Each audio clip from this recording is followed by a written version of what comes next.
कर रही है लड़की को गुमराह। पुलिस कोऑपरेट क्यों नहीं कर रही, मुझे समझ नहीं आ रहा। कंप्लेन फाइल किया हुआ 19 तारीख का, 19 का कंप्लेन है, उस बात पे अभी कोई एक्शन नहीं ले रही है पुलिस। समझ नहीं आ रहा क्यों उसे इतना हेल्प कर रही है, कोऑपरेट कर रही है। फ्लोर कल्चर पर बड़ा खुलासा फ्लोर कल्चर में काम करने वाली युवती ने किया। मैं यार क्यों चलूं यार, मैं इरिटेट हो गई यार। एक लिमिट होती है इंसान की रहने की यार, एक लिमिट होती है इंसान की। बस हो गया यार, छोड़ देना मेरे को यार।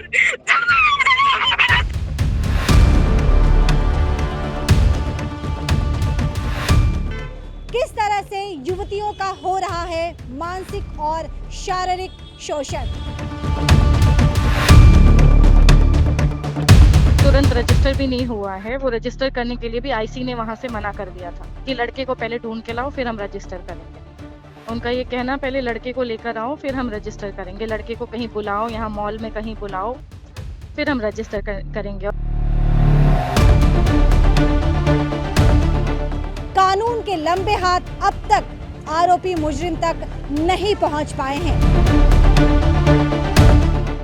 पुलिस का ये कहना कि मैं कोई ज्योतिषी नहीं हूँ कि एकदम से ढूंढ लूंगा उसे।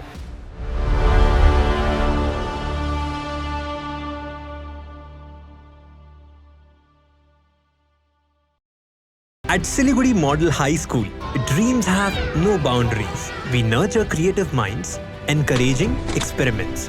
With experienced and trained faculty and best infrastructure, building your child smarter for the future.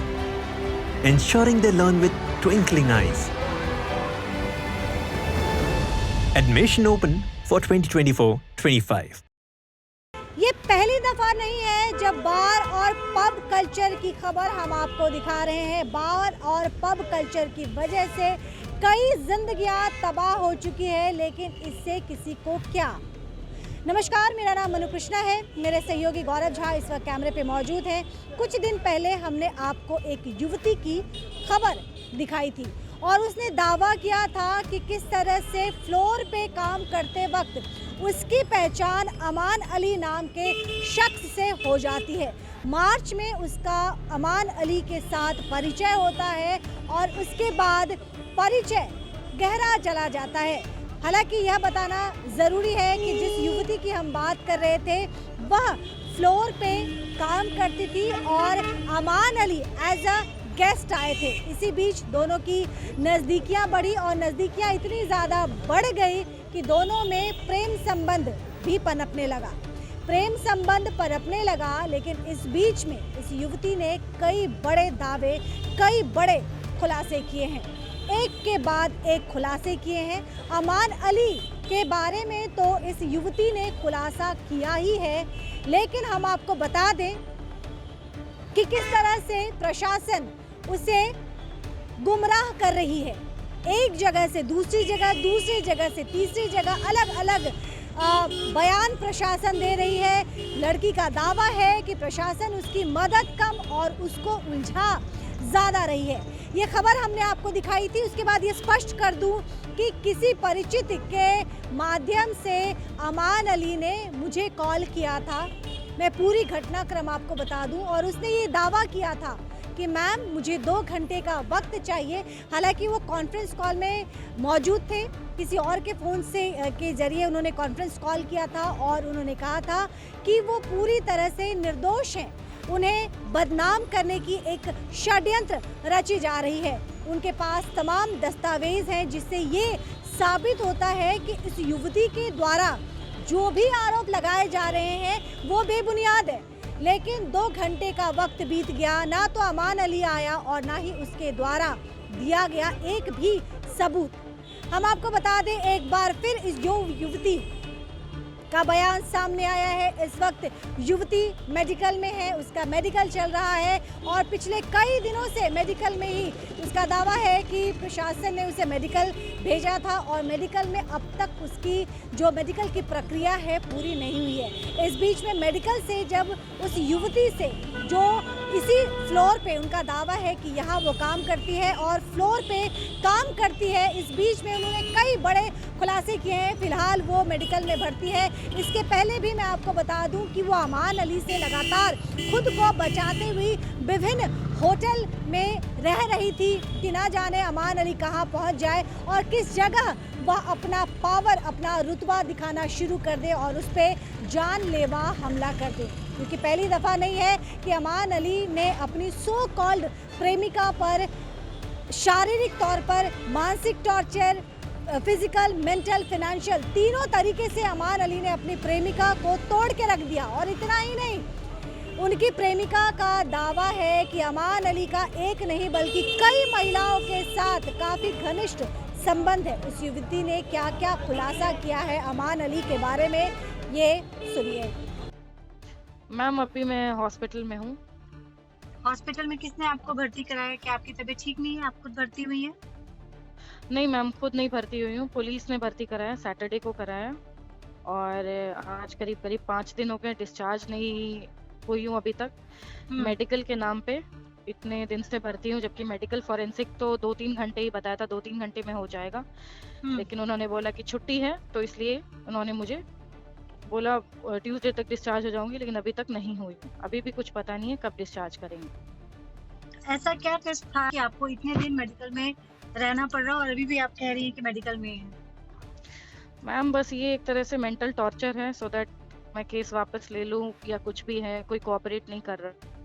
Sir को मैंने फ़ोन किया था कि आप लड़के को कब तक पकड़ रहे हैं या कहाँ है लड़का, कुछ पता नहीं है। तो उन्होंने बोला कि उसका फ़ोन बंद है, जबकि मैंने लड़के से कनेक्टेड 2-3 उसके जो कॉन्टैक्ट्स हैं उनके भी नंबर दे दिए थे कि इन को वो फ़ोन कर सकता है, इन लोगों को। फिर भी पुलिस का ये कहना कि मैं कोई ज्योतिषी नहीं हूँ कि एकदम से ढूंढ लूंगा उसे। तो एक तरह से पुलिस ने आपसे कहा कि मैं ज्योतिषी नहीं हूँ? जी हाँ, आप उनका उन्होंने नाम बोला बता मैं पाएंगे? जी दीपांकर जी, आईओ जो केस के हैं। आयो जी हाँ, जी हाँ, जी हाँ। अच्छा, कोई कोऑपरेशन नहीं मिल रहा यहाँ पे। मैं बहुत फ्रस्ट्रेट हो गई हूँ। इसी जनरल वार्ड में रह के 5-6 दिन से मैं करीब यहाँ पे रह रही हूँ। अभी भी नहीं पता कब डिस्चार्ज होंगी। जो आपके क्या-क्या टेस्ट टेस्ट हुए हैं अभी तक? अभी नॉर्मली मेरा जो स्वैब टेस्ट होता है वो हुआ है। उसके अलावा और नॉर्मल मेडिसिन में, सर्जरी में, हर डिपार्टमेंट में टेस्ट हो रहा है। साइकेट्री डिपार्टमेंट में, हर डिपार्टमेंट में लेके जाया जा रहा है। तो पता नहीं इन चीज़ों की क्या ज़रूरत है या नहीं, मैं इस चीज़ पे नहीं कह सकती। लेकिन हाँ, मुझे बिल्कुल भी कोऑपरेशन नहीं मिल रहा है। आपने अमान अली पे एलिगेशन लगाया था कि उन्होंने आपको सेक्सुअल हैरेसमेंट किया है। तो जी क्या मैम। सेक्सुअल हैरेसमेंट के लिए इतने सारे टेस्ट होते हैं?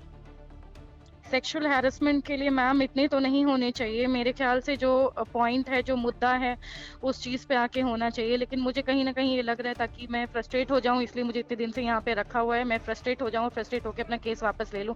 मुझे लग रहा है क्योंकि बिल्कुल भी कुछ ना बताया जा रहा है क्या हो रहा है इस केस में, ना कुछ रिस्पॉन्स है उधर से। तो मैं क्या कह सकती हूँ, अब ये बताइए। कितने दिन पहले आपने एफआईआर किया था? एफआईआर मैंने 19 को मैंने कंप्लेन दिया था। 20 तारीख को मेरा कंप्लेन का रिसीविंग दिया। उसके बाद मुझे कमिश्नर ऑफिस जाना पड़ा। उसके बाद जाके मेरा एफआईआर रजिस्टर हुआ है 3 दिन 4 दिन बाद करीब। तुरंत रजिस्टर भी नहीं हुआ है। वो रजिस्टर करने के लिए भी आईसी ने वहां से मना कर दिया था कि लड़के को पहले ढूंढ के लाओ, फिर हम रजिस्टर करेंगे। आईसी ने आपसे कहा कि पहले आप लड़के को ढूंढ के लेके आओ।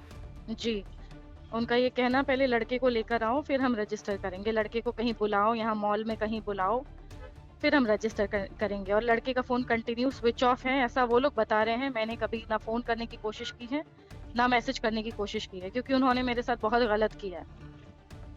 किसी के थ्रू अमान अली ने मुझसे भी कांटेक्ट करने की कोशिश की थी, कॉन्फ्रेंस में उनसे बात हुई थी और उनका ये दावा है कि आपने उन्हें चीट किया है, आपने उन्हें मेंटल हैरेस किया है, प्लस आपने उनके फाइनेंशियली भी आपने उनको यूटिलाइज किया है अपनी खुशी के लिए। पहली चीज, मैंने उनको कोई चीट नहीं किया है। वो जबरदस्ती मेरे साथ रह रहे थे। उनकी ऑलरेडी एक गर्लफ्रेंड है जिनका नाम है और उसका ओरिजिनल नेम है। उनकी ऑलरेडी एक गर्लफ्रेंड है, उसको वो परमानेंट रखते हैं और लड़कियों को सिर्फ और सिर्फ बेवकूफ बनाते हैं। वो एक सेक्सुअली एडिक्ट इंसान है, मानसिक रूप से बीमार है। उसको अलग अलग टाइम पे अलग अलग लड़कियां चाहिए होती है, वो मसाज पार्लर भी जाता है और बहुत जगह जाता है, लड़कियों को डेटिंग साइट से कांटेक्ट करता है। तो उसके लिए मैं कुछ नहीं कह सकती। चीट तब जैसा कि किया जाता है जब मैं आपने कहा कि वो मसाज पार्लर जाते हैं, जी तो ये आप कैसे क्लेम कर सकते हो सकता है आप गुस्से में कह रही हूँ कि मसाज नहीं, पार्लर मैं जाते गुस्से हैं। में नहीं कह रही हूँ। मेरे पास उनके फ़ोन से निकाली हुई एक तस्वीर है जिसमें उनका चेहरा नहीं है, लेकिन उनके पैर दिख रहे हैं और एक लेडी है उसमें। और उन्होंने मुझे खुद एडमिट किया है कि वो सिटी सेंटर में कोई मसाज पार्लर है, नाम मुझे नहीं पता, लेकिन उन्होंने खुद एडमिट किया था कि 2-3 साल पहले मैं सिटी सेंटर में मसाज पार्लर में जाया करता था। तो वहाँ पे girls are there and you will pay them and they will have relation with you, ऐसा उन्होंने बोला मुझे। मुझे कोई आइडिया नहीं है इस चीज के बारे में, उन्होंने मुझे यही चीजें बताई थी। He is basically sex maniac और कुछ नहीं, उसका दिमाग खराब है। हाउ कैन और यू फाइनेंशियली सेक्स मैनिएक? क्योंकि वो अलग अलग टाइम पे अलग अलग लड़कियों से बातें करते हैं। वो 600 रुपए में न्यूड वीडियो कॉल करो, इस तरह के मैसेजेस हैं उनके फोन में। और कई कई लड़कियों से डेटिंग साइट पे बातें कर रहे हैं मेरे पास तो उनकी आप जब उनके साथ रिश्ते में थी तो क्या आपने इन चीजों को लेके अब कभी ऑब्जेक्ट नहीं किया? हमेशा किया, इसीलिए मैं मार खाती थी। जब भी मैंने इन चीज़ों को लेकर ऑब्जेक्ट किया तो मैं मार खाती थी बहुत ज़्यादा उनसे। तो मैंने उनको बोला कि हम अपने रास्ते अलग कर लेते हैं क्योंकि तुम सुधरने वाले नहीं हो। हमेशा वो बोलते थे ठीक है इस बार नहीं, इस बार नहीं, एक बार माफ़ कर दो, एक बार। उनकी पूरी वॉइस रिकॉर्डिंग्स है मेरे पास जिसमें मैंने उन्हें बोला है कि आप नहीं सुधरने वाले हो, आप अपने रास्ते जाओ, मैं अपने रास्ते। बीच में मैं घर भी चली गई थी 15-20 दिन के लिए सो दैट एक गैप आ जाए, वो मुझे भूल जाए।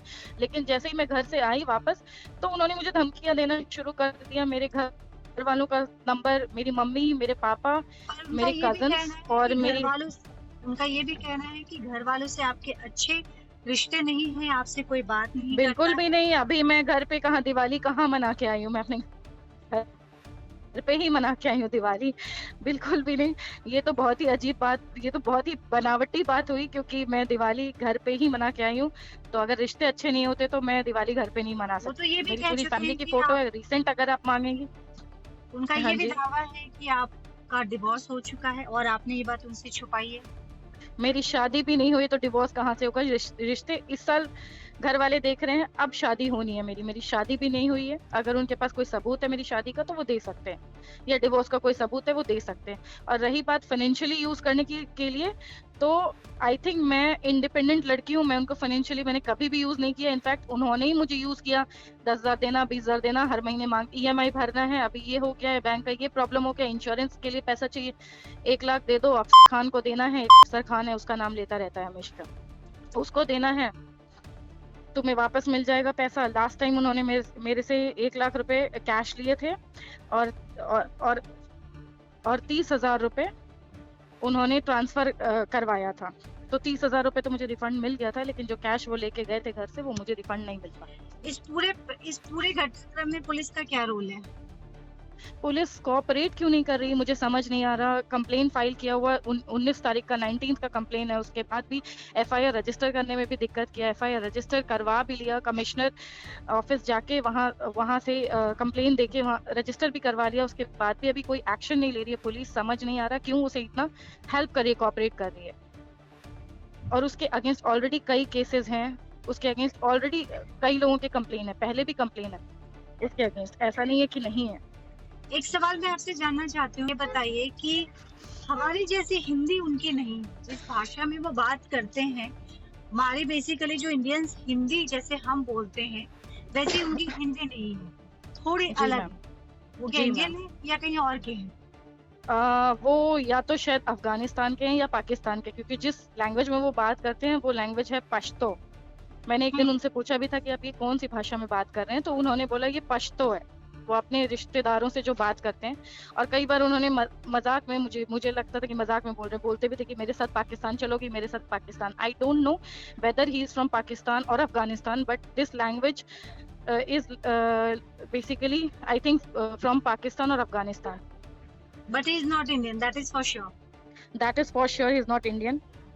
That is for sure. कुछ और अपने पक्ष में कहना चाहती हैं आप? मैं कहना चाहती हूँ कि मुझे जल्दी जस्टिस मिले, और जो भी मेरे साथ गलत हुआ है, क्योंकि ऐसा नहीं है कि मैं किसी शरीफ आदमी के ऊपर उंगली उठा रही हूँ, मैं उस इंसान के ऊपर उंगली उठा रही हूँ जिसके कई झमेले ऑलरेडी हो चुके हैं, जिसकी कई बार कंप्लेन ऑलरेडी जा चुकी है, चाहे वो मारपीट का केस हो, चाहे वो लड़की का केस हो, चाहे वो किसी भी चीज का केस हो। 2 केसेस के ऊपर ऑलरेडी है, मारपीट का भी केस है, लिवाइस के थाना शोरूम में भी इसने कुछ किया था। और उसके बाद KFC में भी इसने एक बार वायलेंस किया था, वो तो मेरे आगे ही किया। हर जगह ये वायलेंस करता है, इसके पहले भी कई केसेस हैं, तो इस पे जल्दी से इतने जल्दी सारे एक्शन हो। केसेस होने के बाद भी पुलिस इन्हें क्यों गिरफ्तार नहीं कर रही है? हो सकता है इनकी अच्छी पहुंच हो, या फिर हो सकता है कुछ और बात हो, तो इस चीज़ में मैं नहीं कह सकती। लेकिन मैं बहुत हैरस हो रही हूँ इन सब चीज़ों की वजह से। कहीं ना कहीं मुझे जानबूझ के हैरस किया जा रहा है ताकि मैं केस वापस ले लूँ। मुझ पे प्रेशर भी दिया गया, मुझे कॉल भी किया गया, इनके किसी दोस्त के थ्रू कॉल भी आया। बीच में कोई और आदमी था, तो कॉन्फ्रेंस लेके मुझे कॉल भी किया गया, बोला गया कि आपका चेन, आपका गोल्ड ये वापस कर देगा, आपके पैसे ये वापस कर देगा, मैं आपकी आपके जानकारी के लिए बता दूं केस वापस कि ले लो। प्रेशर हम पे भी क्रिएट किया गया था न्यूज डिलीट करने के लिए। जी जी, अच्छा,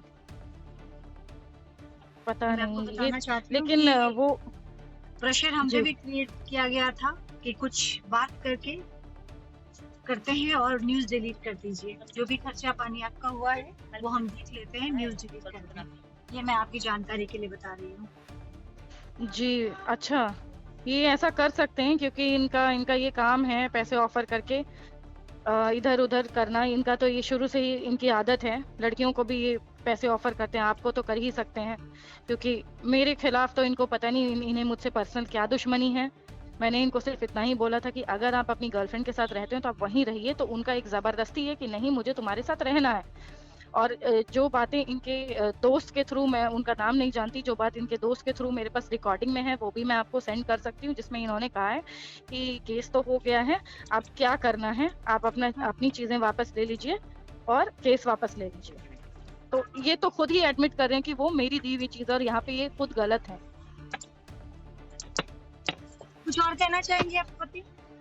मैम यही होगा कि जल्दी से जल्दी मुझे जस्टिस मिले। ये बंदा गलत है, ये आदमी गलत है, इसके खिलाफ मेरे पास हर चीज़ का प्रूफ है। ये तो मुझे मेरी चीज़ें वापस दी जाएं, और उसके अलावा इसको he should be behind the bars, क्योंकि इसने बहुत बहुत गलत किया है, मेरे साथ गलत किया है। मुझे फिजिकली एक्सप्लॉइट किया, मुझे सेक्सुअली फाइनेंशियली हर तरह से एक्सप्लॉइट किया, सिर्फ यूज़ किया। तो टेलीफोनिक कन्वर्सेशन में क्या कुछ खुलासा किया इस युवती ने, आपने सुना। मैं आपको बता दूं कि सिलीगुड़ी शहर के अंदर ये जो बार और पब कल्चर है, एक और बात मैं आपको स्पष्ट तौर पे बता दूं कि हमारे कुछ दर्शकों ने पिछली खबरों को लेकर हम पे तंज कसा था कि हमारी भी सेटिंग हो गई।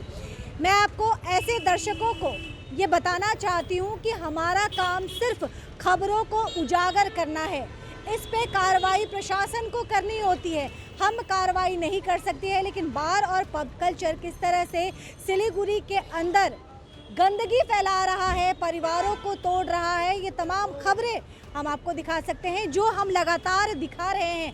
आज भी दिखा रहे हैं, कल भी दिखा रहे थे, आज भी दिखा रहे हैं, और आने वाले दिनों में भी हम लगातार दिखाएंगे। बहरहाल हम आपको बता दें कि ये बार और पब कल्चर जो है, ये फ्लोर कल्चर जो है, वो कई जिंदगियों को तबाह कर रहा है। लोग परिवार से छुपके छुपा के यहाँ आते हैं, नाच गाना देखते हैं, इसी बीच में कई फ्लोर पे काम करने वाली लड़कियों से उनके संबंध बनते हैं। और आप जानते हैं कि ऐसे संबंध की आयु कितनी होती है, ऐसे संबंध की ज़िंदगी कितनी होती है। लोग मौज मस्ती तो करते हैं, संबंध बनाने का दावा भी करते हैं, रिश्ते निभाने की बात भी कहते हैं, लेकिन तमाम दावे, तमाम बातें, तमाम प्रॉमिसेस, तमाम कस्में सिर्फ खोखली साबित होती है, और आने वाले समय के साथ ये स्पष्ट भी हो जाता है। बहरहाल हम आपको बता दें कि अभी तक प्राप्त जानकारी के मुताबिक अब तक अमान अली प्रशासन की पहुंच से कोसों दूर है। इस बीच में प्रशासन की तरफ से लड़की को मेडिकल के लिए तो भेजा गया है, जहां आज भी वो मेडिकल में भर्ती है। और मैं यह बता दूं कि अब तक अमान अली की गिरफ्तारी नहीं हुई है। इस युवती ने अमान अली पर तो बहुत सारे, और देखिए किस तरह से पूरे सबूत उसने पेश किए हैं। जो कन्वर्सेशन है, जो व्हाट्सएप कन्वर्सेशन है, जो सोने के चेन को लेके बात कही जा रही थी, उसका भी उसने बिल तक दिया है। और प्रशासन की अगर हम बात करें तो अब तक कानून के लंबे हाथ अमान अली तक नहीं पहुंच पाए हैं।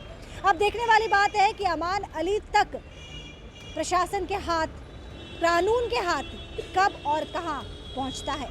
ख्याल रखिएगा, जल्द आपसे दोबारा जुड़ूंगी। देखते रहिए द न्यूज़ बॉक्स।